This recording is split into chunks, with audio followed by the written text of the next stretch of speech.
ஏழுமலையானே, உன்னை ஆசையா தரிசிக்க வந்தாங்களே, இப்படி ஆயிடுச்சு. அநியாயமாய் பறிபோன பிஞ்சு உயிர். வலி தாங்க முடியாமல் போனில் கண்ணீர் விட்டு அழுத தாயின் வலி.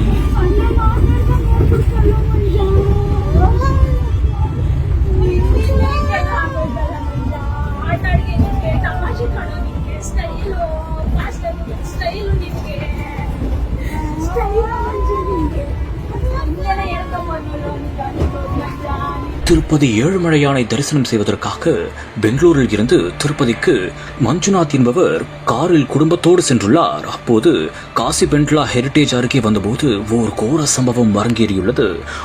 மற்றொரு வாகனம் மீது கார் மோதாமல் இருக்க காரை திருப்பியதாகவும், அப்போது இந்த கார் கட்டுப்பாட்டை இழந்து மிக பெரும் விபத்துக்குள்ளானதாகவும் கூறப்படுகிறது. இந்த ஒரு சம்பவத்தால் பிஞ்சு உயிர் உள்ளிட்ட 2 பேர் சம்பவ இடத்திலேயே அநியாயமாய் உயிர் பிரிந்து சென்றுள்ளனர். மேலும் தாய் உள்ளிட்ட 4 பேர் படுகாயமடைந்து சிகிச்சைக்காக அனுப்பி வைக்கப்பட்டுள்ளனர். அப்போது அந்த தாய் போனில் உயிர் பிரிந்த சம்பவம் குறித்து ஒருவரிடம் கண்ணீர் விட்டு பேசிய காட்சி அனைவர் மனதையும் நோக்கடிக்கும் விதமாக அமைந்துள்ளது. இந்த சம்பவம் தொடர்பாக தற்போது சந்திரகிரி காவல்துறையினர் வழக்கு பதிவு செய்து விசாரணை நடத்தி வருகின்றனர்.